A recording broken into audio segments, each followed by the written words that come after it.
to the Soulfire Podcast, where healing is raw, truth is sacred, and your story gets to burn and rebuild in the same breath. I'm Power Coach Alishia, pattern breaker, soul mirror, fire starter, and the unapologetic voice of the burn it down and rise anyways revolution. We don't fluff your wounds, we don't filter your truth, and we don't water down healing so that people stay comfortable.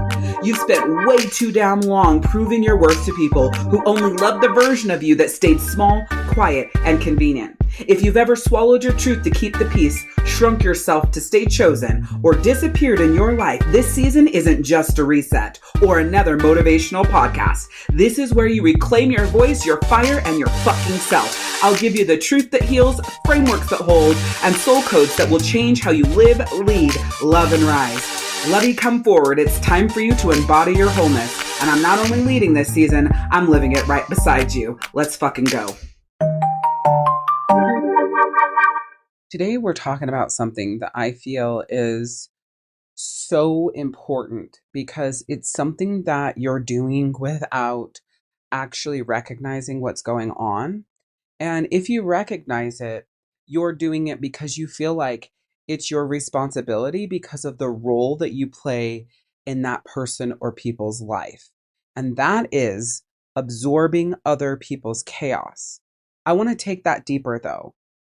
Absorbing other people's pain, emotions, traumas, demons, burdens, all of those things make up their chaos. But also, their chaos could be life and how they view life and how they operate in life and the frequency they're on and the chaos that they attract to them because of that frequency. So this episode is about you stopping absorbing other people's chaos, feelings, pain, traumas, demons, emotions, burdens, because they aren't yours to hold. Even as a mother, I had to realize that with my children, it wasn't mine to hold. It was not my job to hold their pain. It wasn't my job to feel their pain. It wasn't my job to be at the level of any traumas, demons, or burdens that they went through. Because if you are in it with someone, you can't be for someone. See, in order to be the power, the energy, the vibe, the frequency, the reprieve, the container, the love, the light, you have to be outside of whatever it is that that person or those people are going through, including your children. That's the only way that you can be for them what it is they need you to be without whatever it is they're going through collapsing you, bringing you down, and taking you off your complete path. So you're not even for them what they need, but you're also not for you what you need. See, when you meet people where they are in mind, body, and soul, and if they are in a place that isn't good, you literally just collapsed your own nervous system, your own energetic rhythm, your own energetic alignment, your own soul rhythm and soul alignment. Okay? So hear me when I say everything we're about to talk about today is a standard, a boundary, a level, a vibe, a frequency that when you embody and accept this for your mind, body, and soul, you will not only be able to love and care for and be for everyone in your life at a way higher, better frequency. Most of all, you'll be able to do that for yourself. My whole life, as far back as I can remember, I held everyone's everything. But mostly, I held their pain. Every single ounce of it. And secondarily, their chaos. And third, their trauma. I was masterful at holding people's pain, trauma, and chaos. If they were upset, I absorbed it. If they were in pain, I carried it, transmuted it, or did my best to transmute it for them so that they didn't feel it anymore. If something was unsaid, I held it in my body. However, what happened is over time, that kind of care became my collapse. My empathy and my compassion turned into my own soul erosion, and I had no fucking clue it was happening the entire time. Like, it didn't dawn on me that this isn't something that I could actually do for my entire life without me paying the price for that. And so what I realized was, just because I can carry it doesn't mean I should. And that was the hardest realization for me. And you might have heard something like this on the podcast already, right? Because we talk about this a lot. This is a big thing for me in how I teach you and help you in your nervous system regulation, in your soul rhythm, in your energy alignment, because this is what I did from the time I was 10 years old until the time I was 41. Was I 41? Nope, I was 40 years old, was carry this kind of shit. It took me a very long time to learn this. You're talking about journaling and meditating and, personal development and courses in personal development. I mean, I devour this stuff. Books and courses. I spent over $700,000 in a very short amount of time in learning and growing.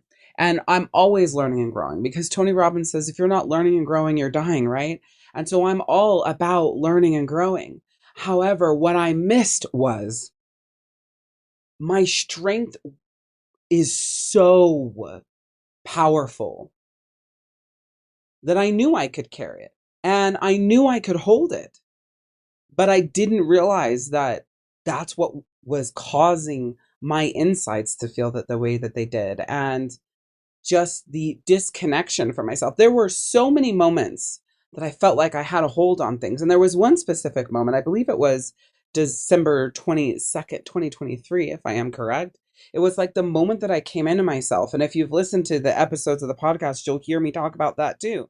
And it was like, I finally feel myself. I finally feel synced with myself. I finally feel like I know who I am. I'm connected to who I am. And I've never felt this way in my life before. And I was leaving a massage and I cried on the 20-minute drive from the massage home because I felt that connection.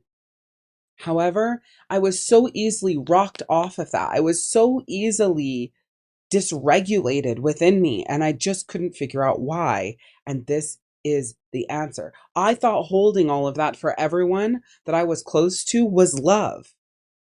And the truth is, it was destruction of myself, my soul. And it put me in a place in their life that they didn't have to rise for themselves. So it was doing them a huge disservice. You are not their grounding cord. You don't have to be the emotional voltage regulator for every room you walk into, every person you love, every person you're connected to, every person that you feel is so important to you. You don't have to be their grounding cord. You get to feel without fusing to them. You get to care without carrying. Your power isn't in absorbing their chaos, their pain, their traumas, their demons, their burdens, and their fucking life and their journey. It's remembering who you are. And you're the calm. That's our job here, is to find our center, to find our peace, to find our calm, and live from that place in unity and love for us all being one. And it's kind of a mind fuck when you think about it.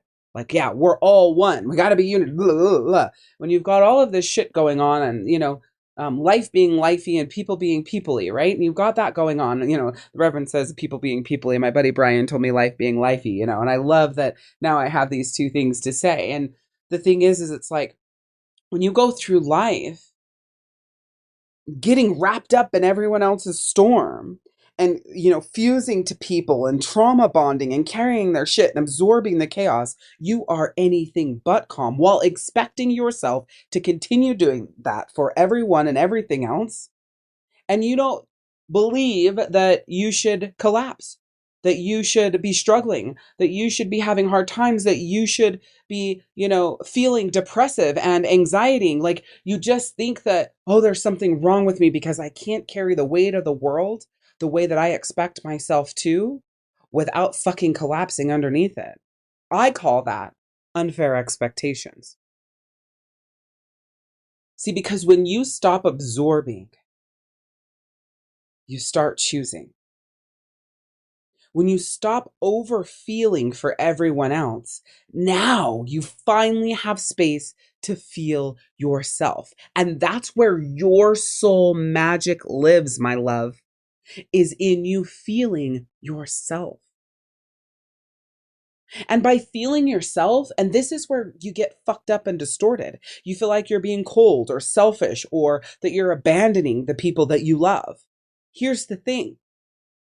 When you have the space to feel yourself and your soul magic ignites, that gives you the power, the freedom, and the peace to not only transform your life, but transform the lives of others. Because you're exiting the storm that you were never meant to live in, but that you told yourself you had to carry. And that came from some imprint when you were a child of something that you saw and witnessed. It's a specific situation or circumstance that you witnessed, and you decided that because of that situation or that circumstance, you made the decision, you accepted the imprint that now it's your job to carry the chaos, to fuse with the pain, to walk in the trauma, the demons, the burdens, and everything that other people that you love has been through as if it's your own. And I'm here to tell you that it's a lie. You didn't have to do that. You just thought that you did. And you don't have to anymore. And here's the bigger thing that I need you to hear. Just because you put everyone's shit in a box and set it at their feet, it doesn't mean that you're not there for them. It doesn't mean that you don't love them. It doesn't mean that you don't care for them and that you're not connected to them and that you don't vibe with them and that you don't have a relationship with them and you're not close to them. It doesn't mean any of that. One of the things that I always say is nothing has meaning except for the meaning you give it. So if you want it to mean those things, then fucking of course it is, right? But that's because you gave it that meaning, not because it is that meaning. Nothing just means this. You decide what it means. Now, what you could decide is that it just is. That's what you could decide. Me putting everyone's shit and traumas, demons, burdens, and pain in a box and just putting it at their energetic feet just is.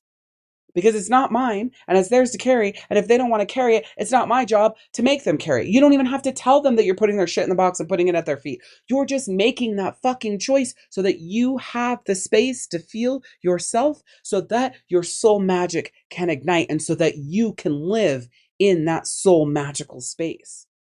Okay? This isn't a conversation. This isn't it's not what that's about. Because as soon as you give people their energetic hold of all of their shit, now you can get an energetic hold on yours and clean, clear, and release the things that don't serve you so that you can live in your soul rhythm, so that your nervous system is soul regulated and so that you are in energetic soul alignment.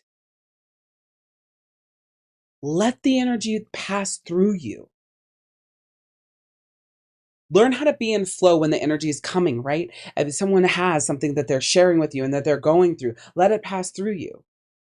When you feel your stomach restricting or your chest tightening or your throat closing up, breathe.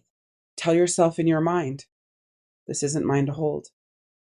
I'm pouring love and light into this container for them to figure it out.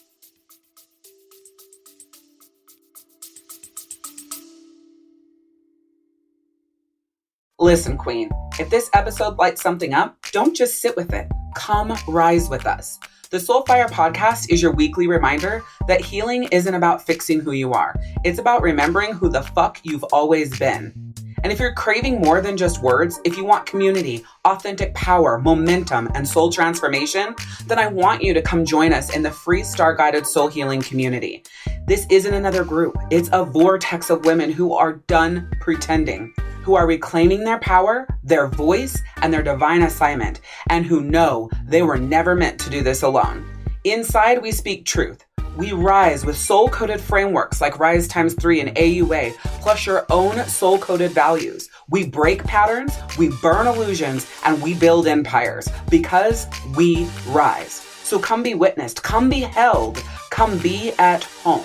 Check out the link in the show notes. And please remember to subscribe, share, and send this podcast to a queen who's ready to rise. Now, back to the fire.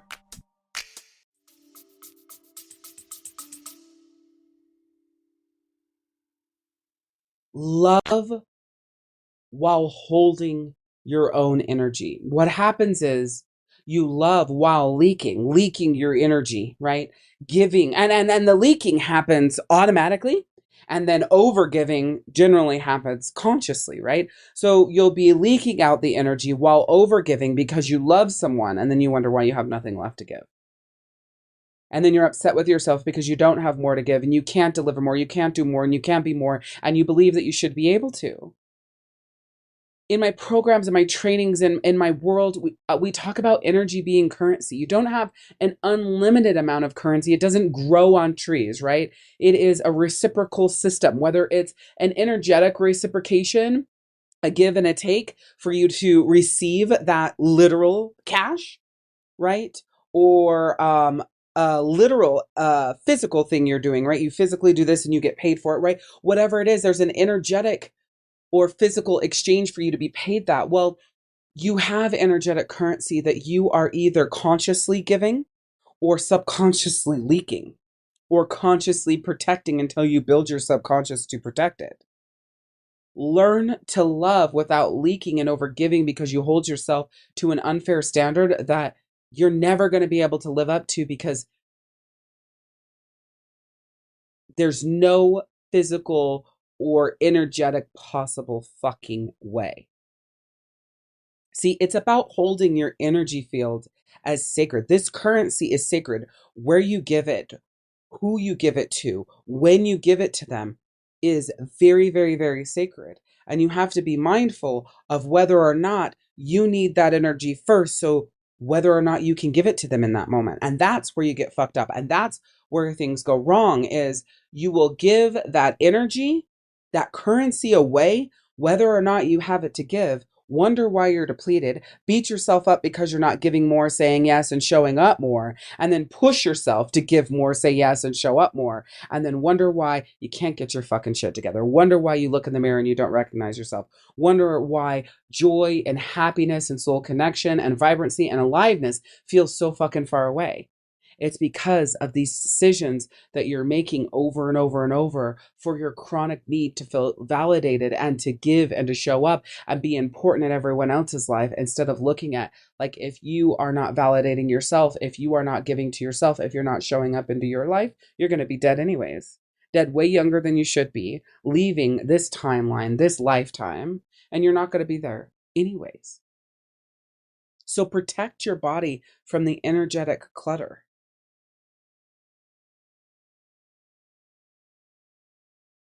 And learn to regulate when chaos tries to rush in. See, you don't have to hold someone's chaos. You don't have to hold their pain. You don't have to hold their worry. You don't have to hold that they're sick to their stomach and what they're going through and what they're sharing with you and how they're feeling. You don't have to hold that. You can hold space for that. And in that space, pour in love, light, understanding, peace, love, protection, safe space, understanding, connection, value, honor, and respect into that container.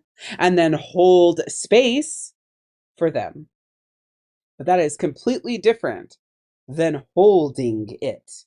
And you might be thinking like, well, then how do I note the difference? How do I do the difference? How do I not hold their pain while holding the container and pouring that in with somebody I love and I want them to be happy and I don't want them to go through this and da da da da. That's what rhythm is about.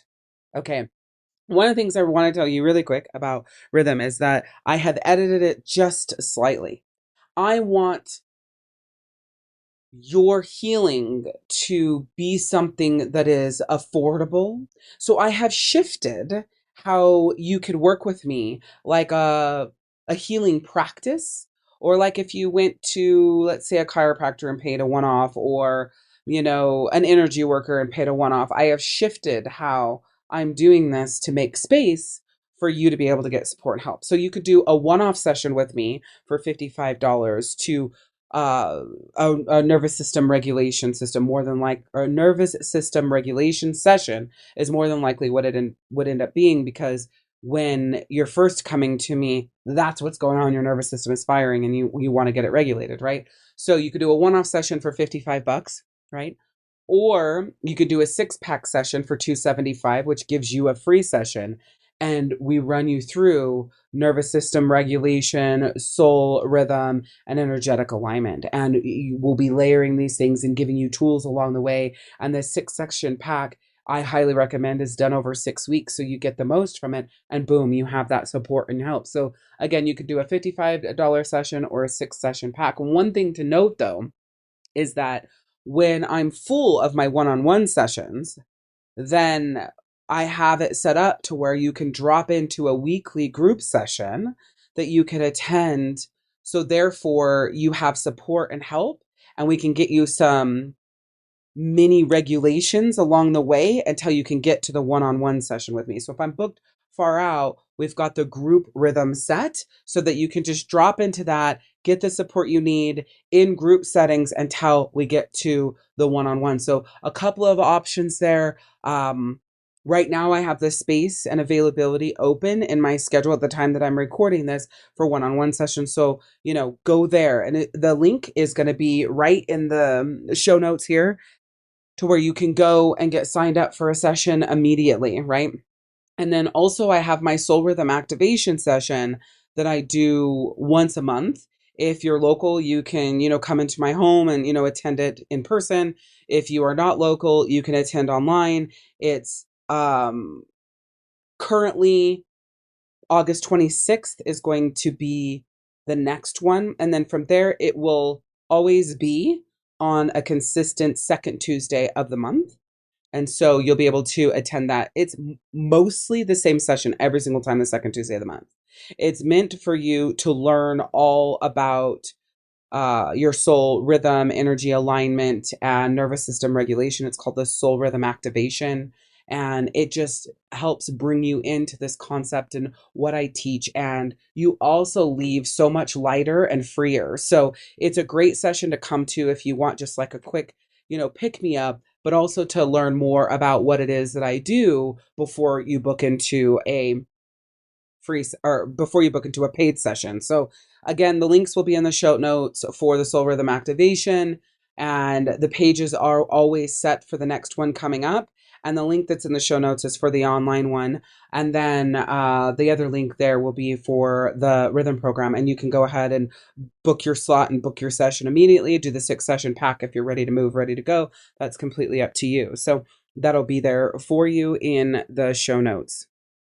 Lead with clarity. And remember to pay attention to codependency. Melanie Beattie has a book called Codependent No More. It was a book that helped me get through my first divorce 21 years ago, when he had me all fucked up and just everything was just a nightmare. I highly recommend this book. I feel like it should be something that you read once a year just to check yourself in codependent tendencies, because what happens is over time, when you are with someone that you love and you're building a life with, or close friends and family members and things like that, it's easy to become codependent or allow people to be codependent on you. So Codependent No More by Melanie Beattie. Again, I'll remember to link that in the show notes, or do my best to remember to link that in the show notes as well. The best way to rise through this is to name what's yours and what's not. Learn how to co-regulate instead of co-fuse. And create soul-safe containers for yourself and the people closest to you. Not emotional whirlpools. If they're pulling you in to their storm, that's an emotional whirlpool. But when you learn to create soul-safe containers, you can be close to them. You can love them closely without them taking you down with them. If you don't learn this, you constantly get wrapped up in other people's soul storms that aren't yours to be a part of. It's theirs to learn how to calm it, right? So this is so, so, so important you learn. So whether you come to the soul rhythm activation or you're like, fuck yeah, Alishia, I love working with you. You made this so affordable. I can't wait to work with you. I'm going to go book my, one-off session for $55 and we can start the work. Or, you know what, I want this 6-pack session. I could totally do this. I could totally afford whatever it is. Like, this is your opportunity to learn how to co-regulate and learn how to create soul safe containers while learning how to regulate your nervous system, be in your soul rhythm, and be in your own soul energy alignment. And I was called a couple of days ago to shift the dynamic of it because it was a group session, a group program, 6 weeks long for $555. I just got this download. It was like, no, you need to do it this way. You need to do it like a healing practice, a therapy practice, a energy practice, whatever that people do out there. And I thought, oh my God, okay, then that's what I'm going to do. So I've shifted it, like I said, just a little bit to help it be more affordable for you. So whatever your soul calls for, whatever your soul calls to move, that's where I highly recommend you go. And like I said, all those links will be in the show notes. So ask yourself these questions. What emotions in my body aren't even mine? What emotions in my body aren't even mine? What's the cost of always absorbing energy around me? What's the cost of always absorbing energy around me? And what would it feel like to release the pressure and reclaim my peace? What would it feel like to release the pressure and reclaim my peace? And declare this: I release what's not mine to hold. I protect my energy as holy ground. Embody this. Choose yourself so completely that nobody gets to question your worth again. Extend to your soul the same mercy you once gave away to people who fucking dropped it. And stop shrinking to be chosen by people who can't even hold you. You're not a placeholder. You're the fucking revolution. So show up, speak up, and burn the damn box. I'm Power Coach Alishia, and this is your invitation to rise.